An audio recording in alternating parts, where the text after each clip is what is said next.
Assalamualaikum warahmatullahi wabarakatuh. Waalaikumsalam warahmatullahi wabarakatuh. Alhamdulillahirabbil alamin wa bihi nasta'inu ala umuri dunya waddin. Wassalatu wassalamu ala asyrafil anbiya'i wal mursalin wa ala alihi wa sahbihi ajmain, amma ba'du. Pertama-tama, mari kita panjatkan puja dan puji syukur kita terhadap Ilahi Rabbi, dan tak lupa sholawat serta salam tercurah limpahkan kepada junjungan alam, yakni Habibana wa Nabiyana wa Maulana Kangjeng Nabi Muhammad Sallallahu alaihi wasallam. Kepada keluarganya, sahabatnya, dan kita sebagai umatnya hingga yaumul akhir nanti. Amin ya Allah ya Rabbal alamin.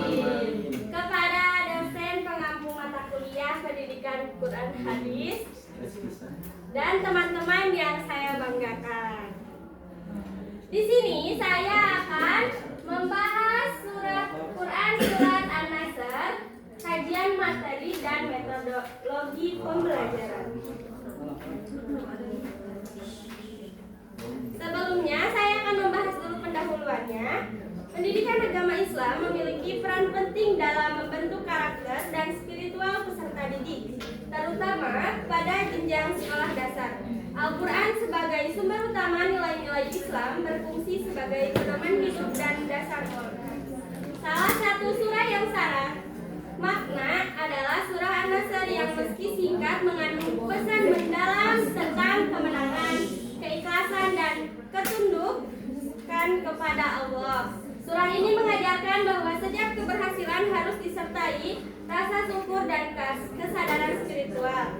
Dalam konteks pendidikan, nilai-nilai seperti syukur, tawadu, dan introspeksi diri sangat relevan untuk membentuk karakter siswa dasar peserta didik.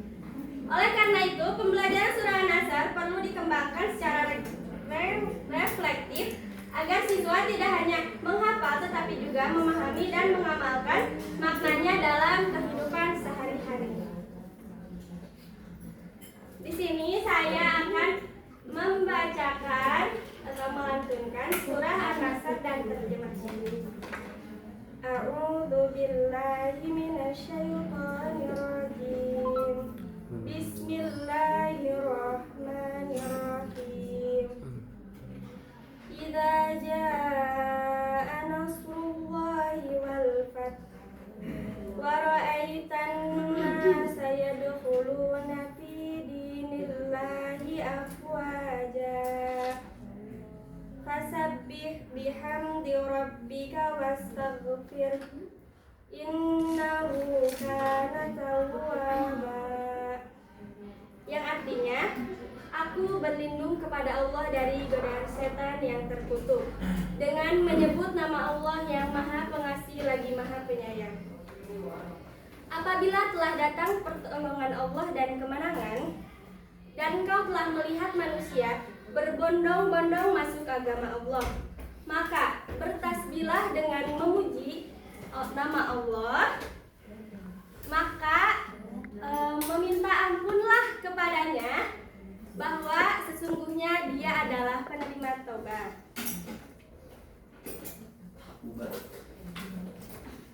Di sini sekarang ada asbabun nuzul surah An-Nasr.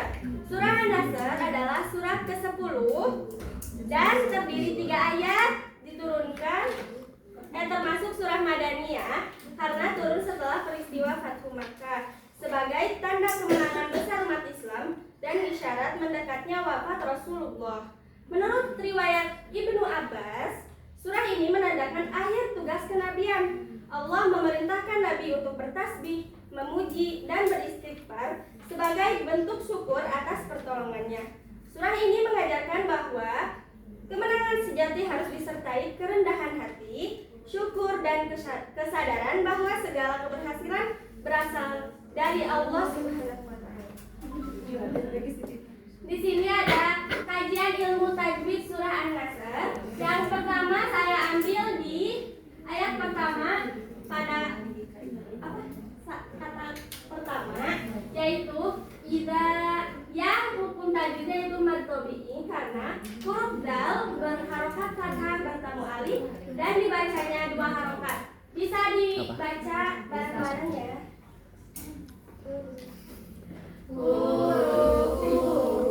Salasatun fa'iha min lafdi wahyin wahya fi nuhiha wal kasru qabla ya wa qabla wawi syartu wa fathun qabla alfi multazam. Yang kedua ada wal fathu, yang hukum tajwidnya yaitu alif lam qamariyah karena alif lam bertemu huruf qamariyah yaitu fa, alifnya dibaca jelas. Coba itunya baca bareng-bareng. Mi qablal ahrufi awlahuma idharuhu fal ta'rifi. Yang ketiga ada bihamdi, yang hukum tajwidnya yaitu izhar syafawiyah karena mimati bertemu huruf izhar syafawi. Coba dibaca bareng-bareng. Wasalisu fil idhar iya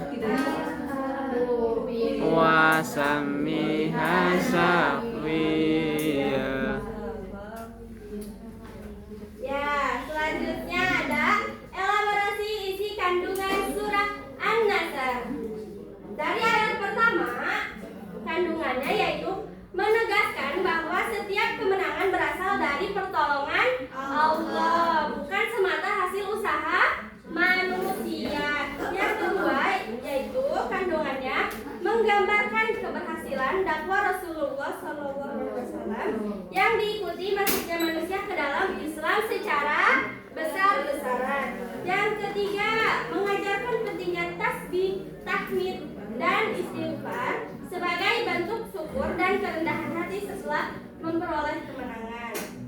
Jadi kesimpulannya, surah An-Nasr mengajarkan bahwa kemenangan sejati datang dari pertolongan Allah. Setiap keberhasilan harus disertai rasa syukur, tasbih, dan beristighfar. Nilai-nilai ini membentuk karakter rendah hati, ikhlas, dan bertanggung jawab dalam diri peserta didik.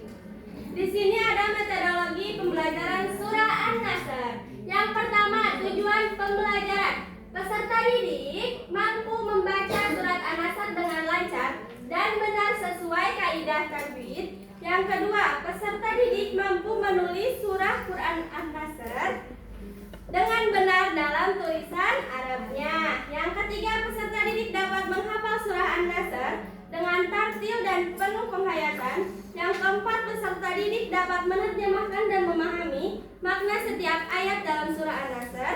Yang kelima, peserta didik dapat menjelaskan nilai-nilai pendidikan Islam yang terkandung dalam surah An-Nasr seperti syukur, tawadu, dan introspeksi diri. Yang keenam, peserta didik mampu menerapkan nilai-nilai surah ini dalam perilaku sehari-hari seperti mengucap syukur atas keberhasilan dan tidak sombong terhadap pencapaian. Yang kedua ada pendekatan pembelajaran. Yang pertama ada kontekstual, yaitu menghubungkan makna surah dengan pengalaman nyata siswa dalam sehari-harinya.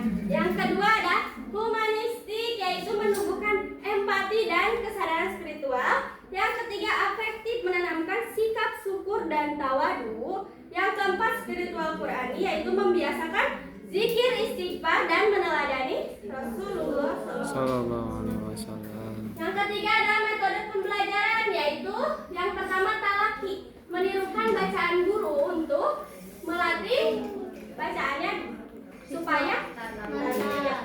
Yang kedua drill, metode drill, yaitu menghafal melalui pengulangan terus menerus. Yaitu yang ketiga cerita, yaitu menanamkan keteladanan Rasulullah. Yang keempat adalah diskusi mengaitkan nilai surah dengan kehidupan sehari-hari. Yang kelima resitasi, yaitu menulis makna ayat atau pengalaman bersyukur. Yang keempat media pembelajaran, ya, pertama, mushaf Al-Quran digunakan untuk membaca dan memahami ayat secara langsung. Yang kedua, audio, rekaman tilawah Qori sebagai contoh bacaan tartil dan tajwid. Yang ketiga, visual, poster atau infografik Fatum Mekah untuk memperkuat pemahaman sejarah turunnya surah An-Nasr. Yaitu yang keempat, interaktif digital, video dan aplikasi edukatif agar pembelajaran lebih menarik. Yang kelima, sumber belajar. Yang pertama, Al-Quran dan terjemahnya. Ya, sumber yang pertama itu yaitu sumber utama pemahaman ayat. Yang kedua, tafsir Al-Misbah untuk menyajikan penjelasan spiritual dan kontekstual. Yang ketiga, tafsir Ibnu Katsir, yaitu untuk memberi wawasan klasik dan asbabun nuzul. Yang keempat, guru Quran hadis, pembimbing dalam bacaan dan pemahaman tajwid. Yang kelima, jurnal dan buku pendidikan Islam menambah pendekatan metodologis dan nilai pendidikan modern. Yang keenam, evaluasi pembelajaran. Yang pertama, tes tulis. Jadi tes tulis itu menulis surah An-Nasr dengan contohnya kayak imla kayak gitu ya. Yang kedua, tes lisan, yaitu mentes hafalan surah An-Nasr dan terjemahnya. Yang ketiga, tes praktik.